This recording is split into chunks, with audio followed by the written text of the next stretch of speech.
This meeting is being recorded.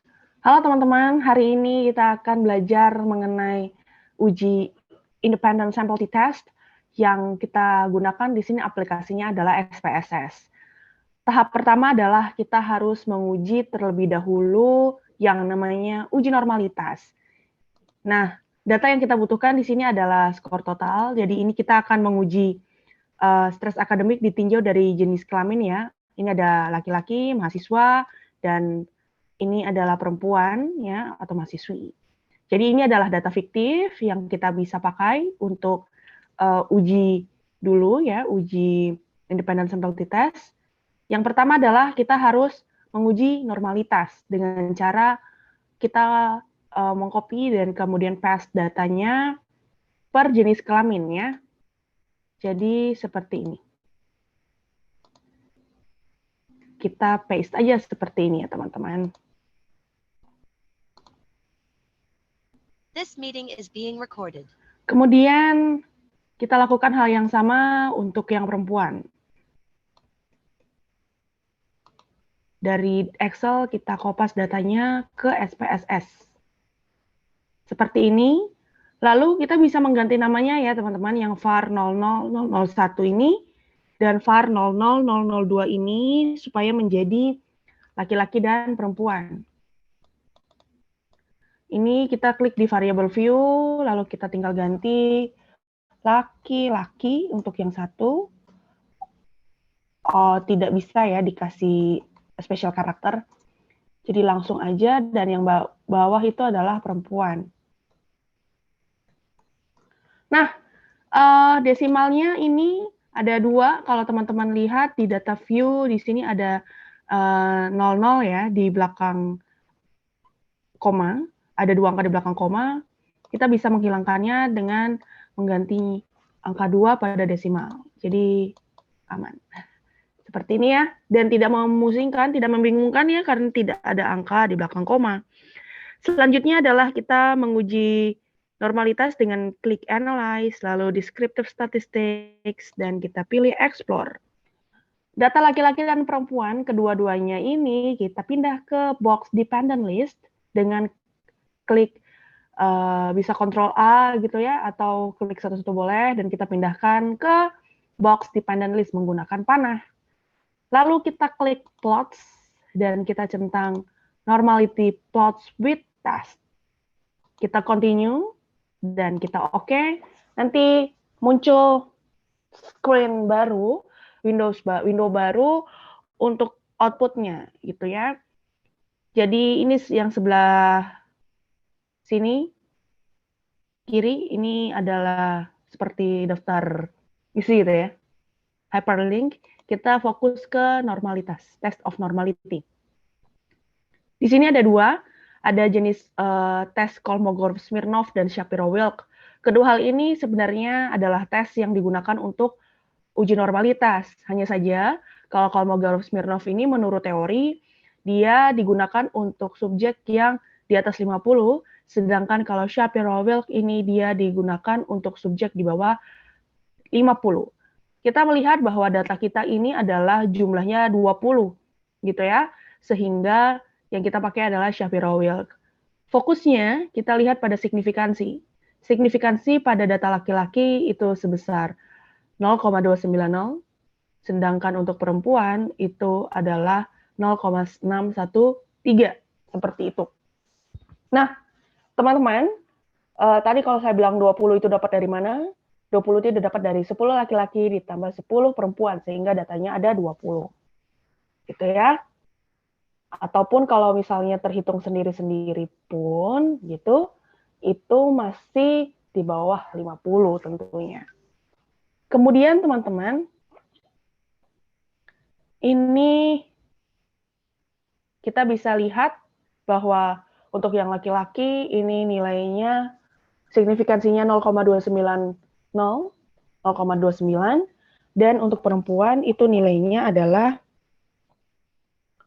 0,613 gitu ya. Kalau melihat normalitas berarti kita harus melihat apakah di atas 0,05 atau tidak signifikansi ini.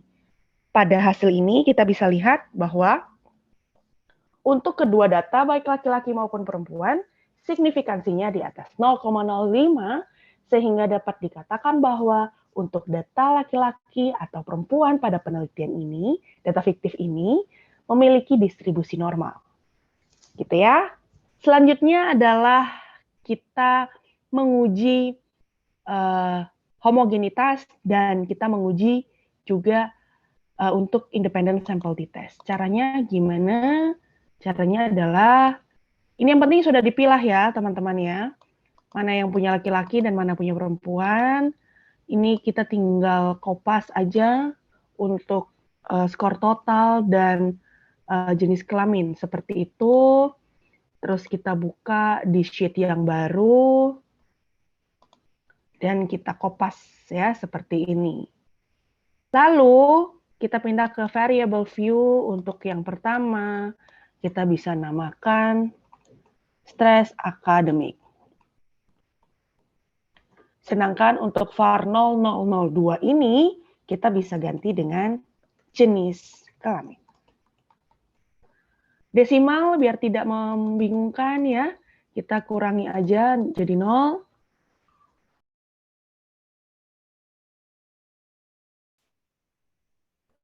Lalu teman-teman di sini ada values dan ada label ya. Kita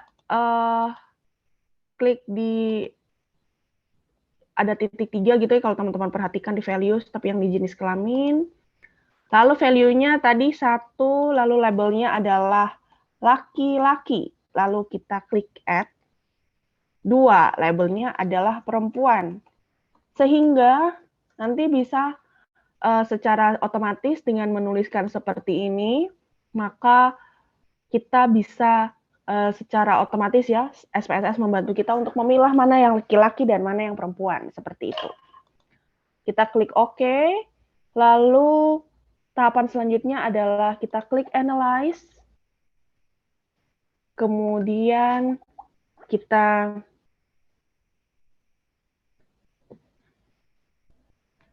klik Compare Means, dan kita pilih yang Independent Sample t-Test. Seperti ini. Sorry. Sebelumnya adalah kita mengganti dulu. Yang ini data nominal. Kenapa? Karena kode ya. Nominal ini kode. Sedangkan kalau scale ini dia berasal dari skala. Ya, skala psikologi.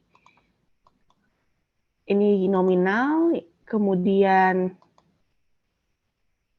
kita ke Compare Means, dan kita ke Independent Sample t-Test. Stress akademik ini kita pindah ke test variable. Sedangkan jenis kelamin, kita pindah ke grouping variable.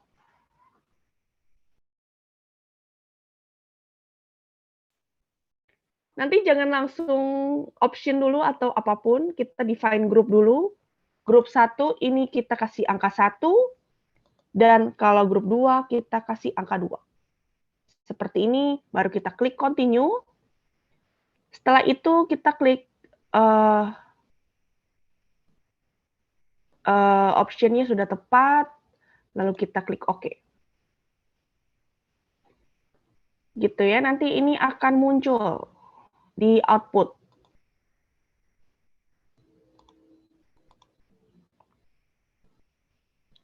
Nah, teman-teman, yang Levin's Task for Equality of Variance, ini adalah uji homogenitas. Sebenarnya nanti ada cara yang lain, nanti saya tunjukkan. Tapi ini cara simpel, jadi teman-teman tidak perlu double klik lagi ya, double proses. Ini singkatnya seperti ini.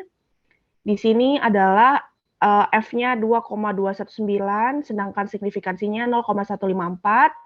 Sama cara membacanya seperti membaca signifikansi pada tes normalitas di atas.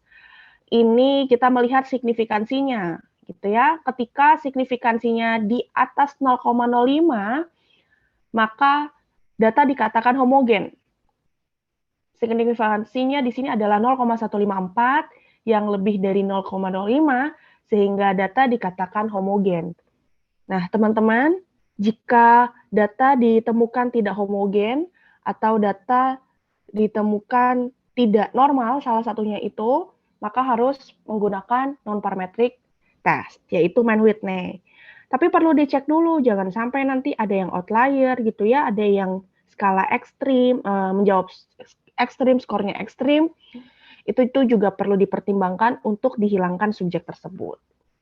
Kemudian untuk t-test for equality of means, di sini kita lihat ada yang di atas ini ada T sama dengan min 789, kemudian di sini ada signifikansinya 0,440, kemudian di sini adalah min 2,800.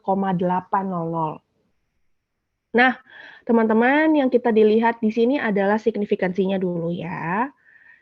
Gitu ya, dan di sini kita juga lihat mean difference. Mean difference di sini berarti ada laki-laki kita bisa lihat minnya 51,2 dan perempuan minnya adalah 54. Kita bisa lihat ini ada perbedaan ya teman-teman ya. Perbedaan di sini adalah laki-laki memiliki rata-rata yang lebih kecil daripada perempuan. Sehingga bisa dikatakan ada perbedaan. Tapi ada signifikannya nggak sih?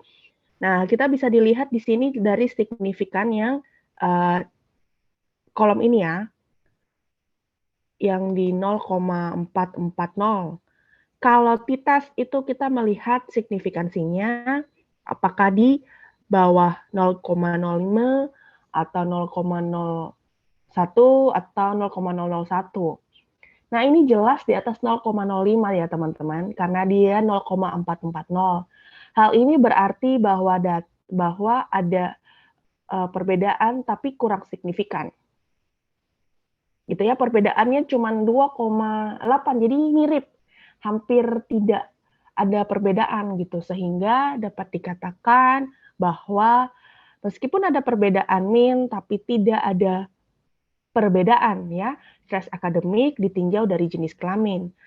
Tidak ada perbedaan stres akademik mahasiswa dan mahasiswi. Ini data, sekali lagi, data yang fiktif. Nah, teman-teman, penelitian itu tidak perlu harus ada perbedaan atau ada hubungan gitu ya. Selama ini hasil penelitian yang teman-teman lakukan sendiri dan berdasarkan fakta yang terjadi di lapangan karena data teman-teman sebar, itu menjadi tidak masalah ketika hasil penelitian tidak menerima H1 dan menolak H0. Tapi sebaliknya ya, menerima H0 dan menolak H1. So, itu yang bisa saya sampaikan untuk uji Independent Sample Test menggunakan SPSS. See you!